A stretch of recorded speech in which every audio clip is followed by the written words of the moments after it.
An iron gate leads to a maze of hedges. The hedge continues back towards the castle and forms what appears to be a maze. Beast's castle has a different, more welcoming air as the bridal home of Beauty and her prince.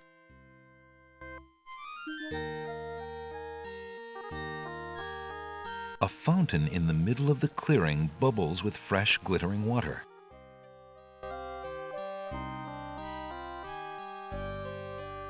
Alexander pours the contents of the oracle's vial into the hunter's lamp with the baby's tears. The vial, now empty of its sacred fluid, disintegrates.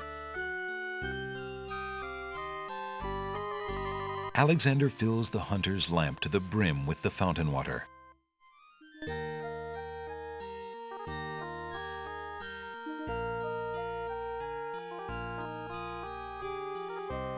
Alexander prepares to enchant the hunter's lamp with the Make Rain spell incantation. Clouds of thunder, shafts of light, come and sup with me tonight. Waters 3 have I for tea, brew a tempest now for me.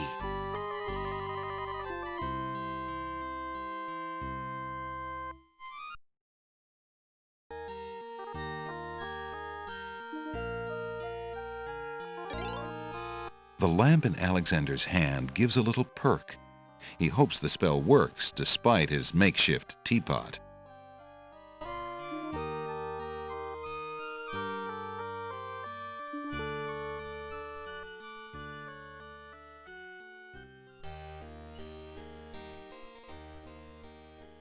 Alexander takes a magnificent white rose from the rose hedges.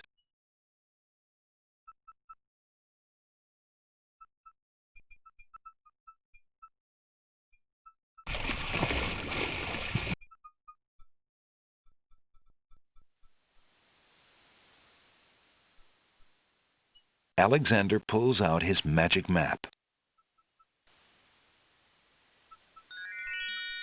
Alexander feels a strange pulling sensation.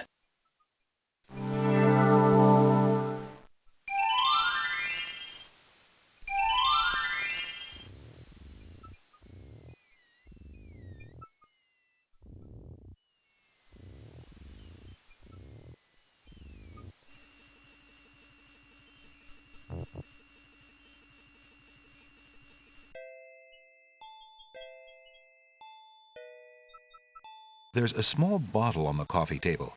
It bears a label that reads, "Drink me."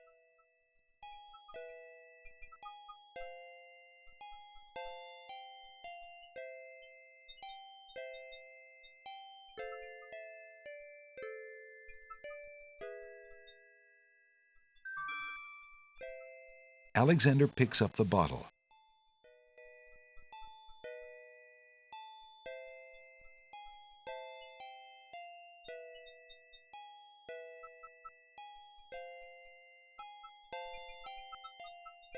Alexander searches the bottle for a clue about the potion inside, but remains unilluminated.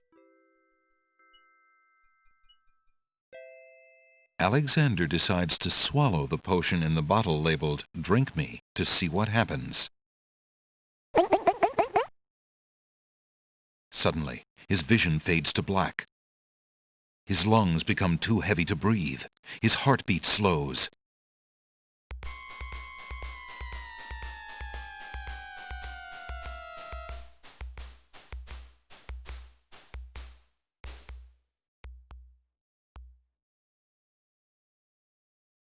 Then beats no more.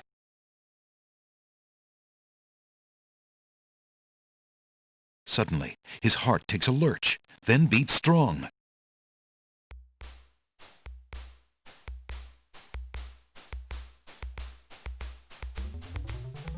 His chest heaves like that of a newborn. His vision clears, and Alexander feels fine. Phew. For a minute there I thought, what if someone else had seen me and thought, "Zounds!" Alexander already has a pretty good idea what that potion does, and he doesn't want to waste the rest of it.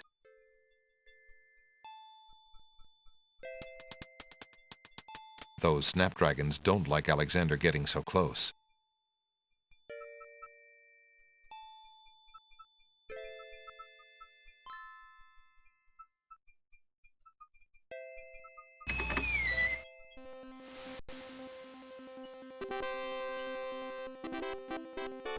Wow, those doors just straight up glitched and vanished.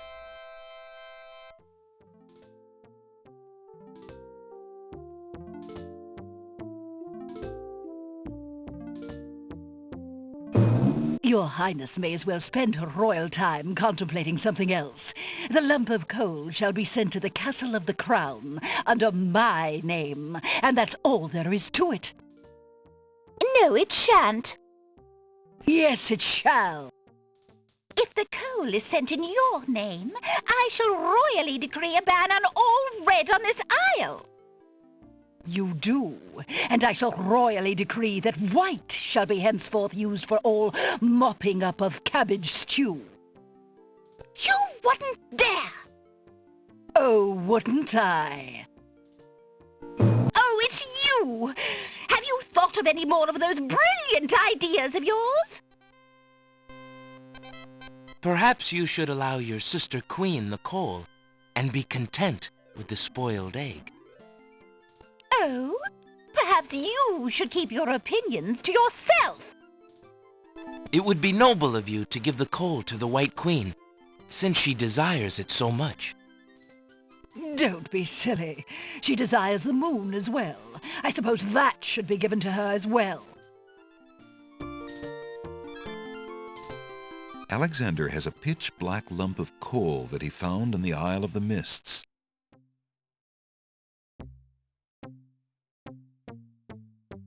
I found the two of you another lump of coal so that you can stop fighting over the one you have. Oh, let me see. A lump of coal. And what a beauty it is, too. Oh, marvelous. Now we can stop fighting, sister. Your Highness can just keep the old lump of coal, and I'll take this new one. Quite right. That settles everything. As a token of our endless esteem and royal favor, please accept this magnificent and truly incredible spoiled egg.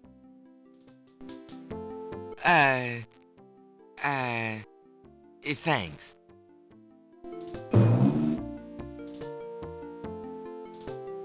Let me see that lump of coal, Your Highness. It is a beauty, isn't it? Why, it's bigger than my lump of coal. Let me have it immediately. Over my dead body, Your Highness. It's my lump of coal, and it is indeed larger and much grander. Just look at that sheen. I demand you exchange with me immediately.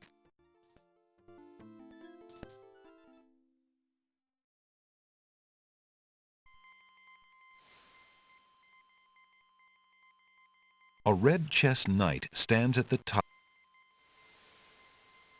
So I clicked something, and I think I might have accidentally cut off just a little bit of the Red and White Queen's dialogue as they were walking away. That's a little disappointing because it's hilarious stuff, but I wasn't paying as much attention as I should have, so maybe we saw all their dialogue, but I think I accidentally clicked and skipped some of it.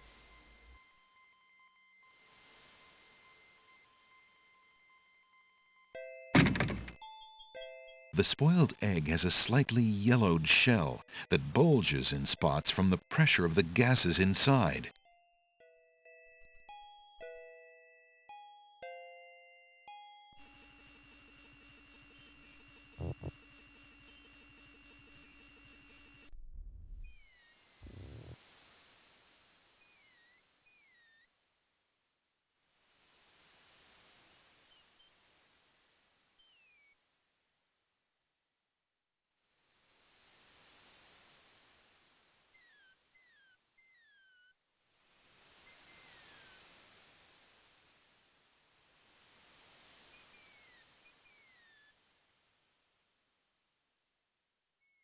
Alexander pulls out his magic map. Alexander feels a strange pulling.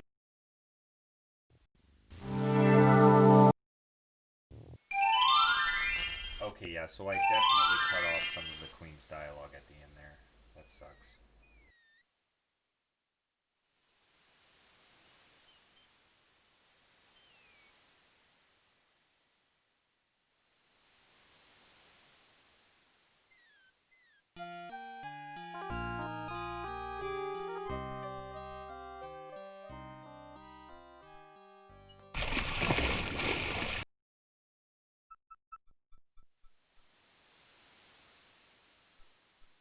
Alexander. Alexander.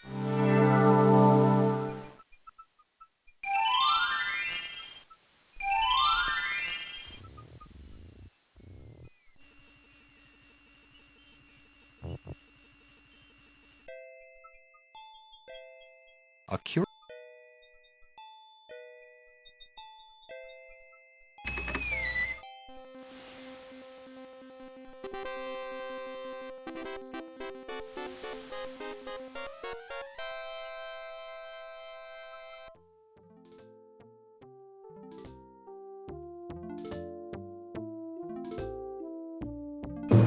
Your Highness may as well spend her royal time contemplating something else.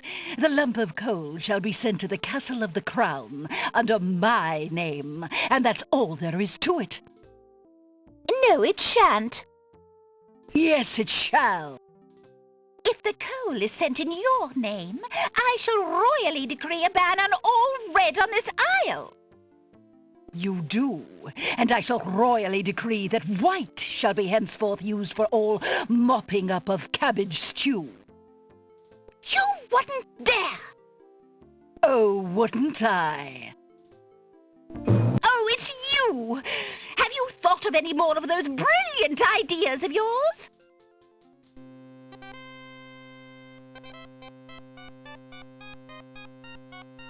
I found the two of you another lump of coal so that you can stop fighting over the one you have. Oh, let me see! A lump of coal! And what a beauty it is, too! Oh, marvelous! Now we can stop fighting, sister. Your Highness can just keep the old lump of coal, and I'll take this new one. Quite right. That settles everything.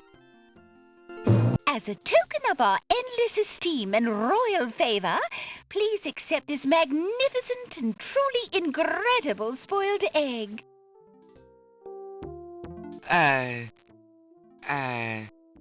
Thanks.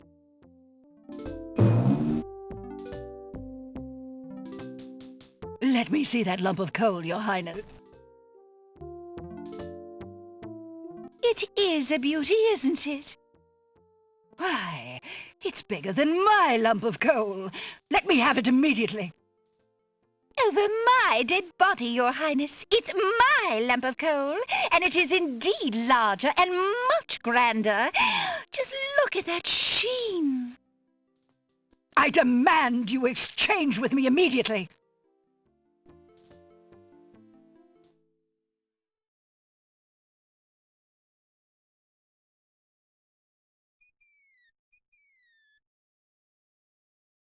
Alexander pulls out his magic map.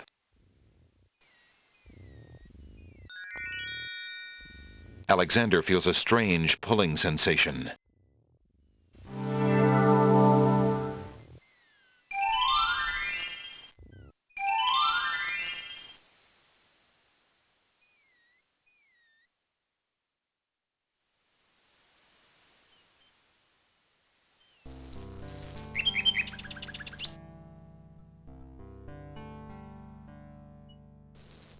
There's no reason to use that there. Alexander holds out the rose, hoping that the bird will deliver it to Cosima. The nightingale takes the rose and heads for the castle once more. A white rose, how beautiful. It must be from Alexander. How I wish that I could see him with my own eyes, but Abdul will never allow it. He only risks capture by sending me these things, dear to my heart though they are. Fly elsewhere, my pretty friend. Do not endanger Prince Alexander again by taking tokens from his hand. Forgive me, Alexander, and forget me. I cannot return your love, for fear that I shall never leave this castle again.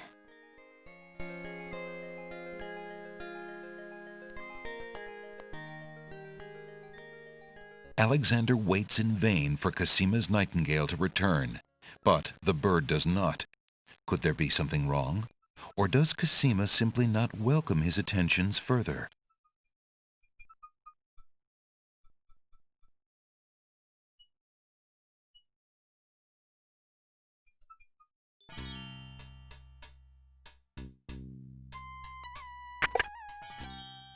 Good day, Prince Alexander.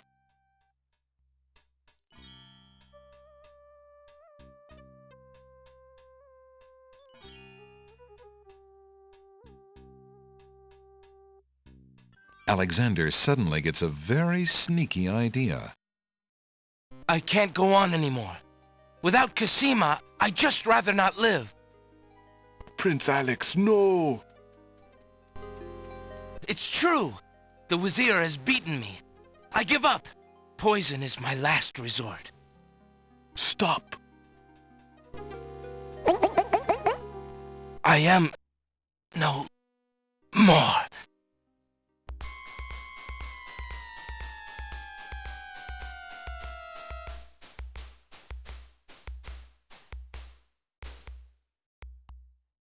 Oh, what a waste. The poor young fool.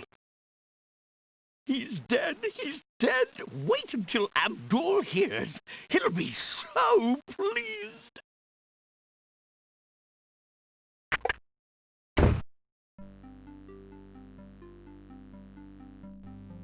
I told you not to pop in like that. You can learn to knock like everybody else. Sorry, Master. I couldn't help myself. I have great news. Well, what is it? Prince Alexander is dead! He killed himself in despair over losing Cosima. What? Are you positive? That young man has proven to be most devious. I saw the whole thing myself, Master. He was really and truly quite dead. If what you say is true, it shall be most convenient.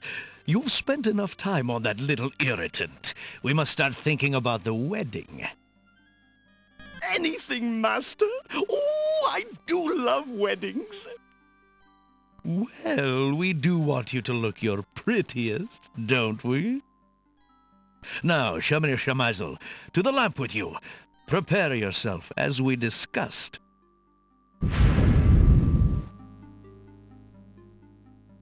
Alexander's heart lurches to life in his chest.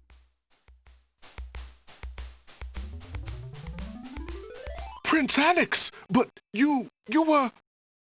Sorry, friend. I was doing a little acting, I'm afraid. Ah, of course, the strange cloaked man. You are quite clever, and a bit too exciting for an old man.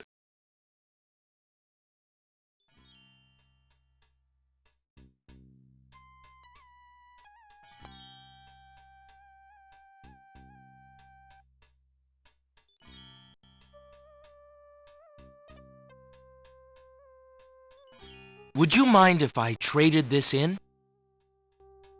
Of course, Prince Alex, please choose something in exchange for the items on the counter. Alexander looks closely at the items on the counter to make his selection. That mechanical nightingale looks intriguing. I believe I'll take it. Very good, Prince Alex. It is always a pleasure doing business with you. Enjoy the mechanical nightingale and feel free to bring it back anytime. Thank you.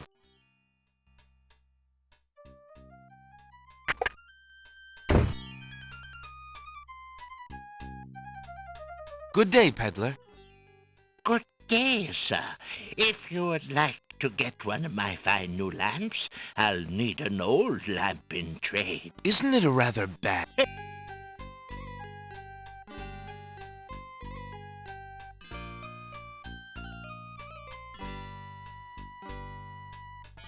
Excuse me, peddler, but I have an old lamp that might interest you. Ah, an old lamp. And what a nice traditional design, too. Take your pick of my new lamps.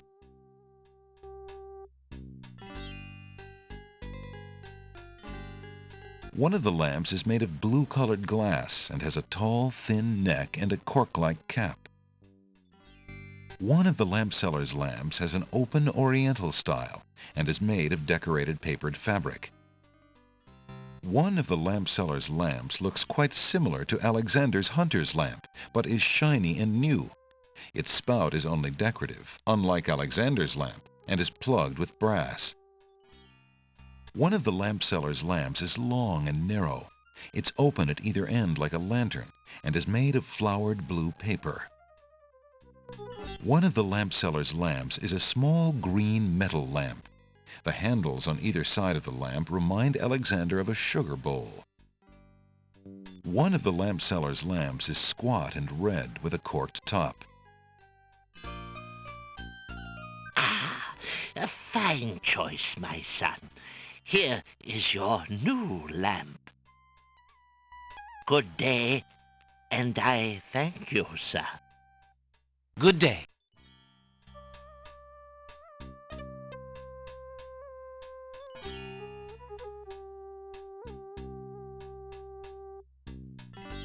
Drat! Another dud.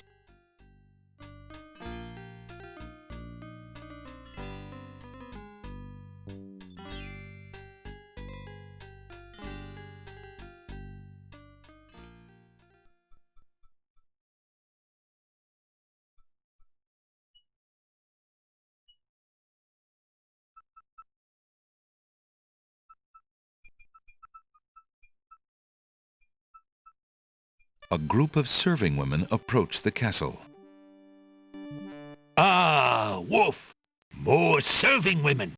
The castle staff is certainly busy today! Aye, Gruff! Get a move on there, wenches! There's plenty of work left to do before the wedding! Yes, Sergeant Gruff.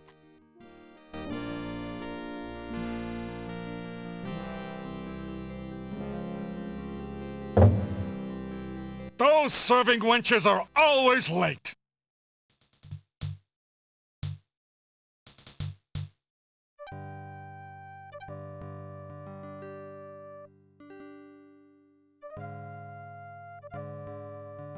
Taking his cue from the serving women he's seen enter the castle, Alexander decides to try a few alterations to make himself more acceptable to the guards. He ducks into the little hut to put on Beauty's clothes. Feeling a little foolish, Alexander slips Beauty's old slave clothes on over his own. Imagine if Cosima saw him like this. Well, here we go.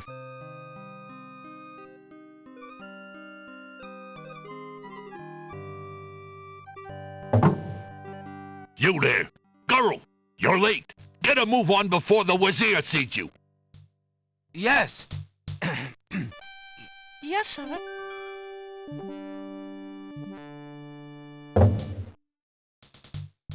The castle guards lock the main entrance doors behind Alexander. From the open door comes the clatter of pots and pans, yelled instructions, and other busy kitchen noises. Girl, don't just stand there. There's a stack of silver almost to the ceiling that needs polishing for the wedding. Get a move on!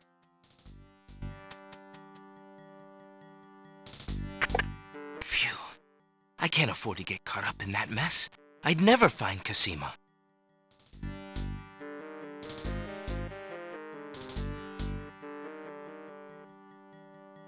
A massive chandelier lights the large room.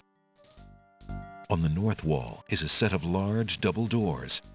From his experience with the castle architecture, Alexander guesses that they lead to the throne room.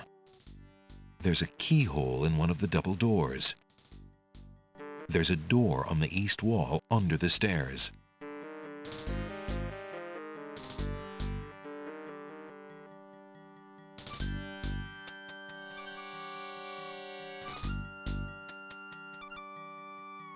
By Cerebus collar, I'll be glad when this wedding is over. Bay, I'm getting mighty tired of this patrol. It's wearied me to the bones. I couldn't agree with you more, Wolf. Who'd have thought we'd ever have to listen to Princess Cassima crying all day long and be ordered to ignore it yet? Something sticks in my craw about the whole thing. The Wazir says that the princess is not herself. Says she's half mad with grief over her parents' death. I can see it, the poor mite. But still. I agree. It seems cruel to lock her up when she's so heartbroken. Let her out in the fresh air, I say. It'll do her a world of good. Aye. Well, she insisted on the mourning period, and it's up today. Thank the stars.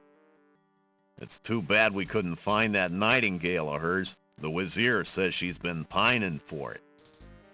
Humph. If I had an ounce of luck, I'd have found it weeks ago. Not only would it cheer up the princess, but the reward the Wazir's offered for it would make me pretty happy too, doggone it. Oh, well, our luck will definitely be out if the Wazir catches us snapping our jaws at our post. Sorry, Wolf. I'll keep my muzzle shut.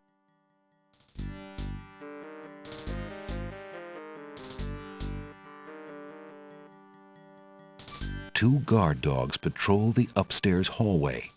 The guards are short but powerfully built, and they're equipped with strong jaws. The two look like natural fighters, but they don't look very bright. There's an alcove recessed into the east wall of the hallway.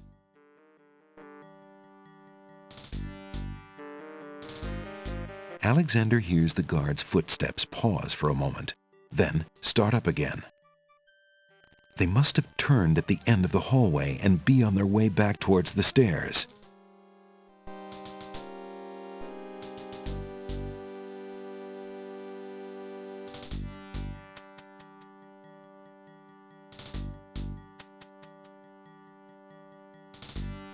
The guards pass the pillar, and Alexander sighs in relief. Phew, they didn't see him. The guards turn around at the staircase and head back.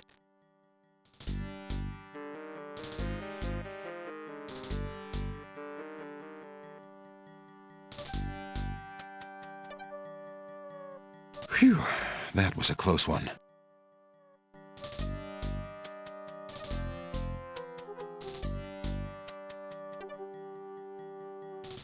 Alexander will have to walk out into the... Alexander walks into the hallway to use the mechanical nightingale.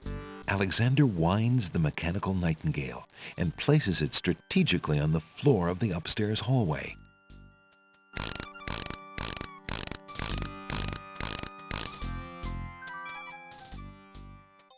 The mechanical song echoes in the corridor. Alexander hears the sound of boots pounding as the guard dogs come to investigate. Alexander ducks behind the pillar.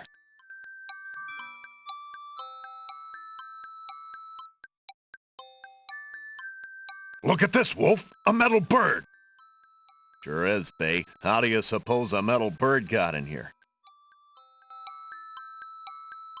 You got me, but there's something weird about it. Hey, could this be Cassima's nightingale, do you think? What, you lapdog? The princess's nightingale isn't some tin thing. How do you know? Have you seen it? Well, no, but... I don't know, Bay. Humans can be pretty strange. With their sense of smell, maybe she wouldn't even know it wasn't real. I say we take it downstairs to Captain Saladin. He'll know what to do with it. What about our post? Jowls and Might are in the other hallway. They can handle it for 5 minutes. Think about how happy the princess would be to get her nightingale back. And then there's that reward money and my missus. Right, Wolf. Let's go. Alexander hears the guard dog's boots clank noisily on the staircase leading down to the grand hall.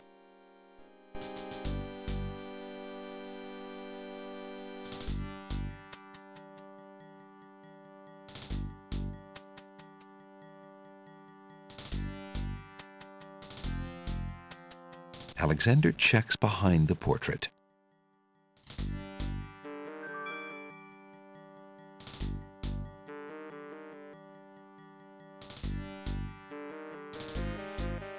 Alexander pulls the nail out of the wall and keeps it.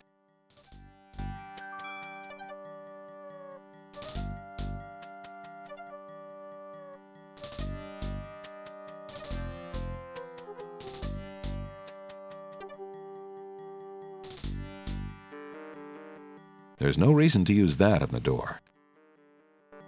Fiddling with that door would draw attention Alexander does not need, either from the guards in the next hallway. Alexander hears the muffled sound of crying coming from the back hallway. The crying is louder here. It seems to be coming from the doorway on the north wall. On the north wall, it looks...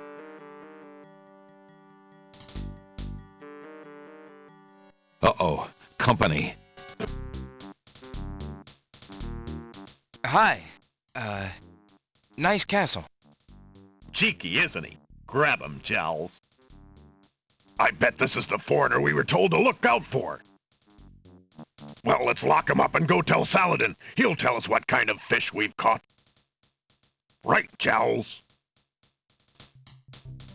You'll stay in here until we find out what the Wazir wants to do with you. The guard dogs leave Alexander to his fate.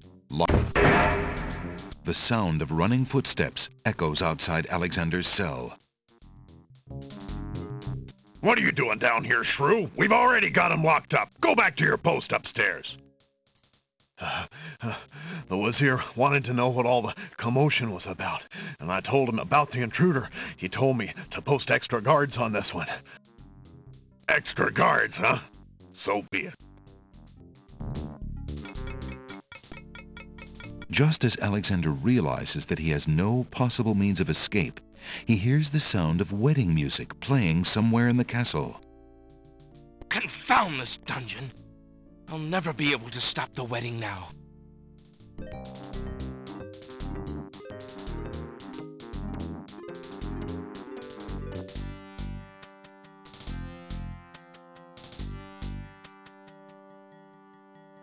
Alexander finds the hallway door unlocked and slips inside.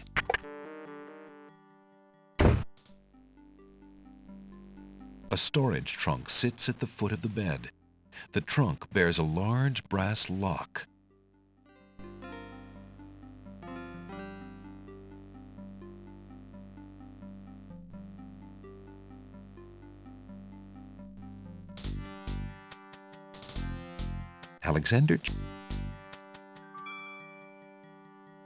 Alexander pulls the nail out of the wall. Alexander finds the hole.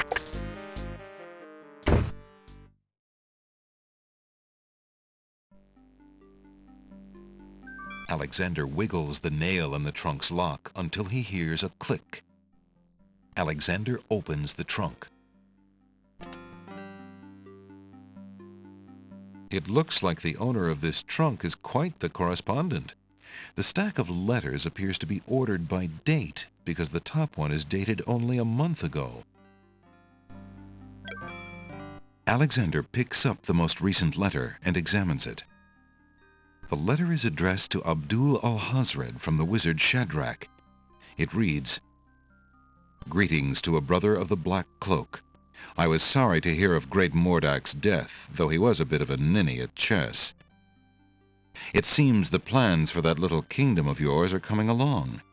I must congratulate you on your handling of the king and queen. Isolating the island so that no protest could develop was another brilliant stroke. It looks like there's not much left to stand in your way. Do as I recommended with the girl, and you shall have your crown." That fiend!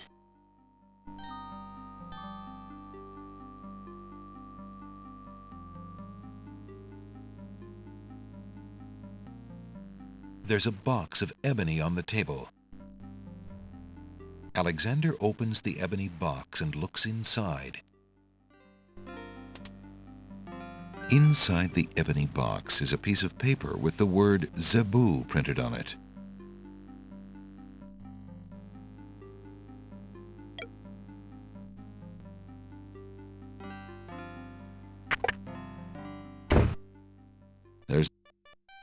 Alexander hears the muffled sound of crying coming from the back hall.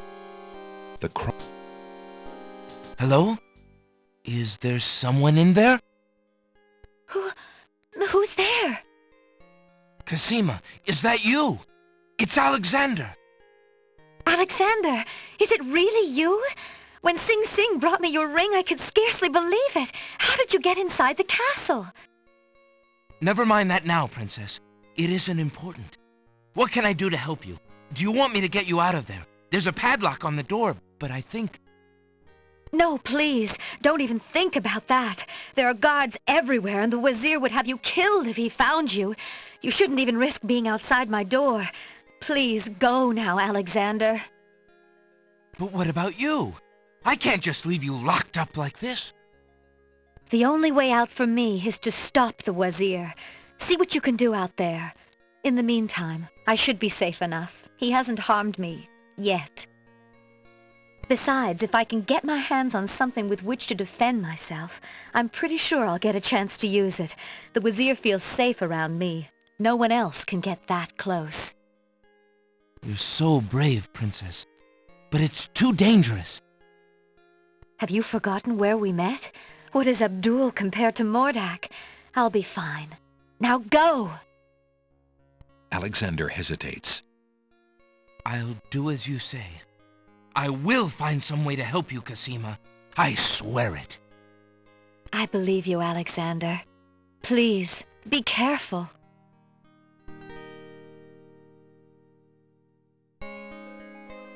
Cosima, take this small dagger. It's not much, but perhaps it will prove useful to you. Oh, thank you, Alexander. I'm sure it will help.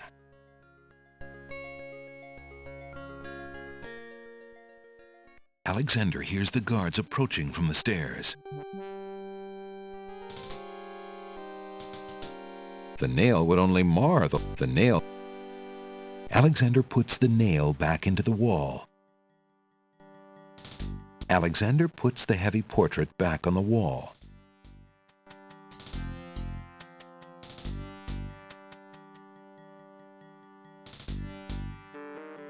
If you didn't have the brain of a cat, Wolf, you'd have known that mechanical nightingale wasn't Cosima's nightingale. I was all for staying on patrol, but you wanted to show that thing to Saladin. Well, at least the captain wasn't too mad.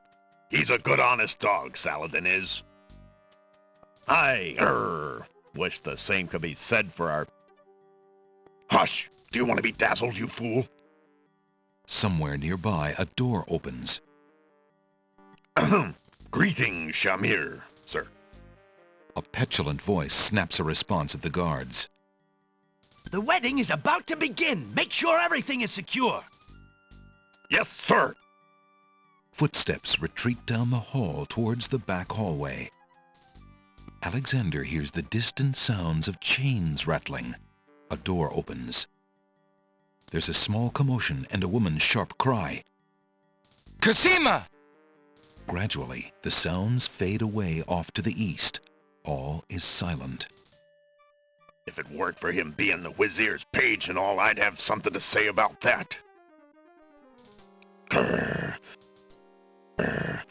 Wonder where he's taking her. The wedding's the other way. You never know with that one. He's always showing up when he shouldn't be and going where he oughtn't. Let's go check it out.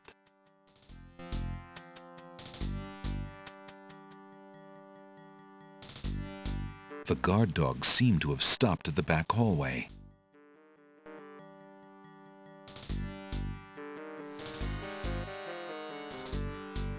From downstairs, Alexander hears the first wafting strains of music. It's beautiful music. It's wedding music. Alexander looks cautiously around the grand hall, but there are no guard dogs to be seen.